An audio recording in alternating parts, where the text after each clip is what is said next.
Salam sejahtera bagi kita semua. Pada hari ini kami akan membahas topik celah keamanan pada 7 layer OSI.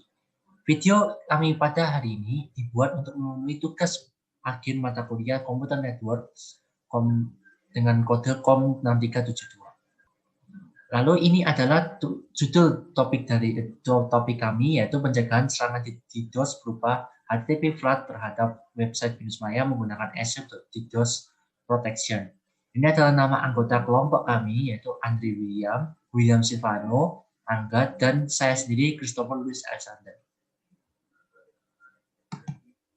Di video kami pada hari ini, ada learning objective yang bisa didapat setelah menonton video kami.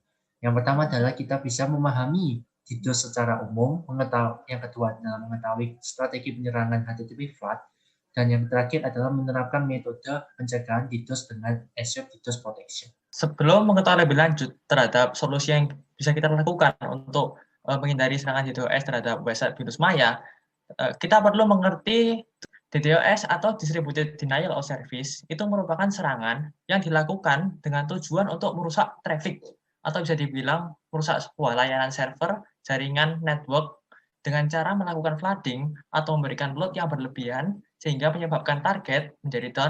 Contoh serangan DDoS ini sebenarnya banyak sekali dan pertama kali terjadi pada tahun 2000.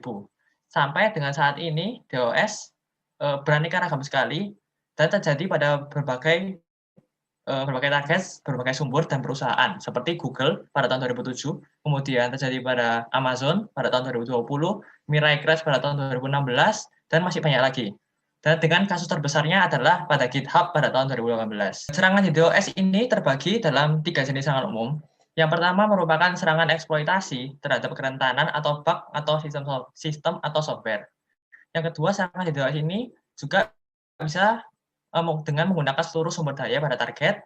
Kemudian yang ketiga adalah menghabiskan semua bandwidth pada target. Nah, ketiga jenis serangan umum ini dinamakan dengan bandwidth attack. Kemudian berikutnya adalah akibat penyerangan dari DDoS. Penyerangan DDoS mengakibatkan penggunaan sumber daya secara berlebihan sehingga menyebabkan bandwidth sebuah server jaringan menjadi habis. Hal ini juga menyebabkan proses CPU load-nya tidak wajar, yaitu sekitar misalnya sampai 100%.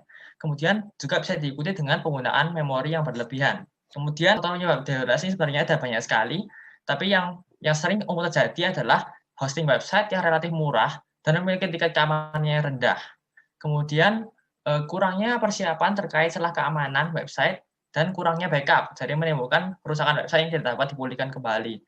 Kemudian yang terakhir ini yaitu yang cukup sering terjadi juga, yaitu adalah kode program yang relatif usang dan tidak terjamin keamanannya. Selanjutnya, kita akan membahas tentang HTTP flood. HTTP flood itu sendiri adalah salah satu jenis penyerangan DDoS.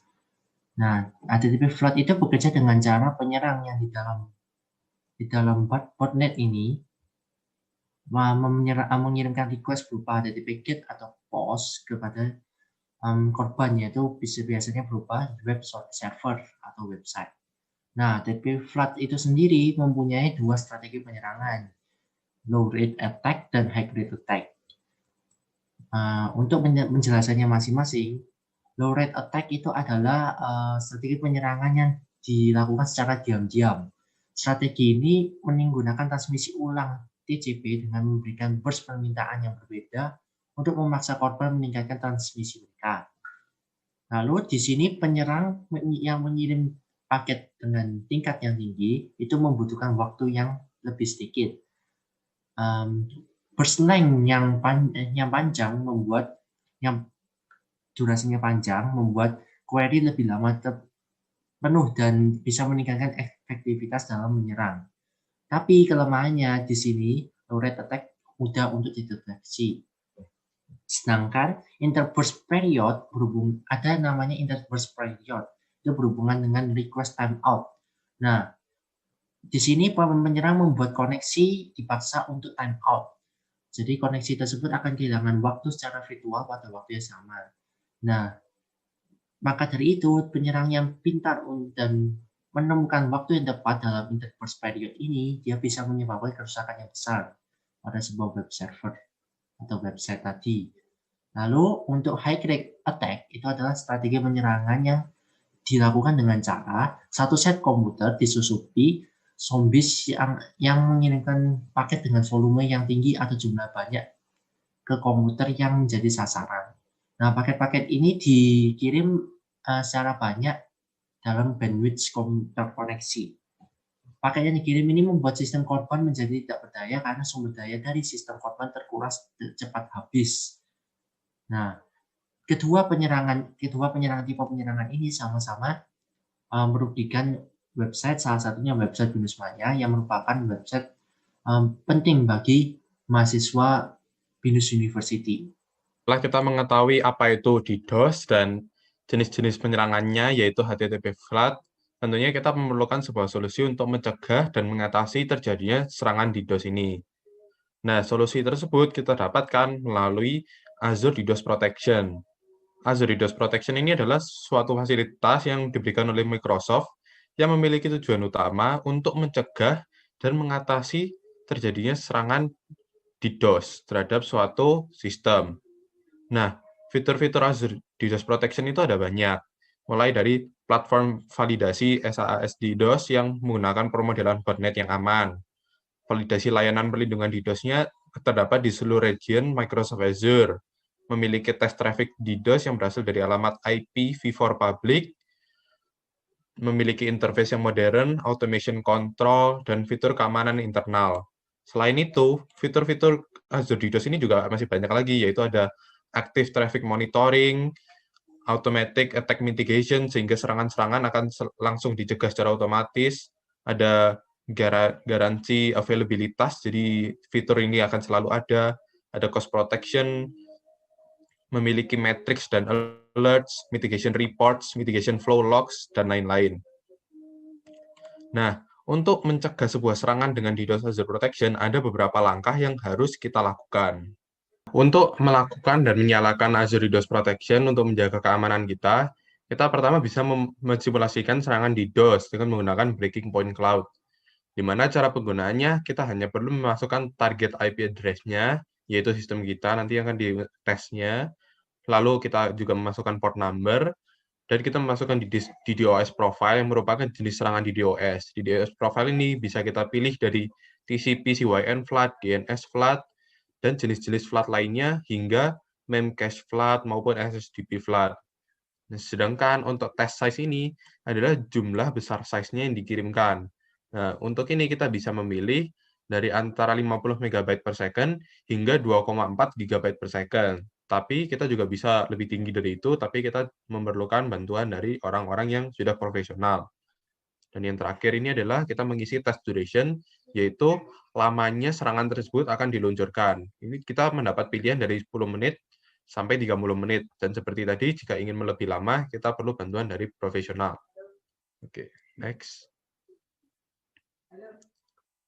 Nah, setelah kita melakukan tes, kita sudah mengetahui kerentanan dari sistem kita. Nah, setelah kita mengetahui kerentanan tersebut, kita bisa membuat Azure DDoS Protection Plan yang bisa menyesuaikan dengan kebutuhan kita. Nah, untuk Azure DDoS Protection Plan ini, yang perlu kita perlu mengisi beberapa data terlebih dahulu.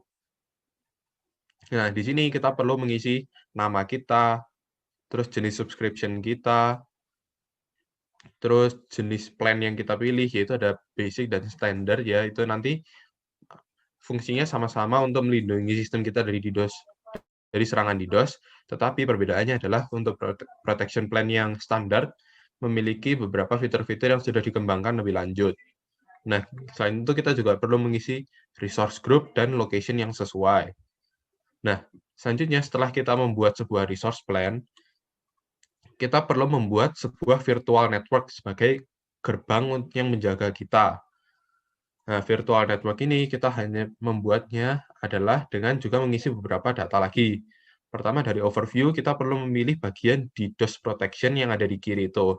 Setelah kita memilih DDoS protection, kita mengisi plan yang tadi. Nah, seperti tadi contoh, di sini kita menggunakan plan-nya contohnya standar, jadi yang sudah dikembangkan, sudah lebih lengkap. Setelah kita memilih yang standar, kita memasukkan DDoS protection plan yang tadi kita sudah buat, dan kita meng-save virtual network tersebut. setelah membuat virtual network tersebut, ini perlindungan DDoS protection secara resmi sudah nyala dan kita sudah terlindungi. Tapi jika kita ingin mengetahui data-data lebih lanjut seperti matriks-matriks dan info-info lebih detail tentang serangan yang terjadi, kita bisa melakukan langkah selanjutnya ini. Next. Nah, langkah selanjutnya ini adalah untuk membuat sebuah metric alert. Nah, metric alert ini adalah info-info secara detail tentang serangan yang terjadi. Untuk membuat matrix alert, pertama kita perlu mengisi beberapa data. Kita mengisi pada bagian matrix, kita mengisi bagian subscription, resource group, dan resource type yang sesuai. Setelah kita mengisi itu, kita juga mengisi public IP address kita, lalu mengklik add untuk menambahkan matrix alert kita. Setelah kita menambahkan sebuah matrix alert, kita bisa mengisi beberapa roles. Roles ini yang digunakan untuk mengatur bagaimana matrix tersebut nantinya akan ditampilkan yang bisa sesuai dengan keinginan kita. Nah, di sini kita bisa mengisi bagian nanti ada nama, bagian deskripsi, dan pada alert on-nya kita pilih matrix. Kita juga perlu mengisi sebuah threshold, di mana threshold ini jika diisi 1 artinya kondisi kita sedang diserang, dan jika diisi 0, maka kita sedang tidak diserang. Kita juga perlu mengisi 2 data terakhir, yaitu period. Period itu kita mengisi waktu ancaman serangan. Jadi ini bisa over 10 minutes, serangan. Jadi kalau over the last 10 minutes, serangan yang terjadi 10 menit yang lalu gitu. Dan yang terakhir kita mengisi bagian additional administrative email, di mana nanti data matrix ini tidak hanya ditampilkan di Azure DDoS Protection, tapi juga dikirim ke email yang kita masukkan di sini. Lalu setelah kita klik OK, maka role tersebut akan terbentuk. Nah, setelah kita sudah membentuk matrix alert dan role tadi, pada bagian terakhir ini kita bisa melihat grafiknya secara jelas. Grafiknya terlihat ada paket SYN, grafik garis TCP, garis UDP, dan lain-lain. Dan itu dari situ kita bisa melihat detail-detail tentang serangan yang terjadi. Jadi kesimpulan yang bisa kita ambil pada video kali ini adalah serangan DDoS masih kerap terjadi di dunia ini, termasuk salah satunya adalah HTTP flood. Nah, serangan DDoS ini penting untuk dicegah dan dijaga, salah satunya dengan menggunakan tools-tools yang sudah tersedia. Di sini kita sudah dicontohkan bahwa dengan menggunakan Azure DDoS Protection sudah bisa melindungi website yang memiliki kerentanan yang memiliki IP public seperti Binus Maya sendiri. Nah, ini kami mengambil dari 1 sampai 8 ini jurnal-jurnal dan artikel-artikel yang bisa dijadikan referensi bagi kalian. Nah, sekian, terima kasih.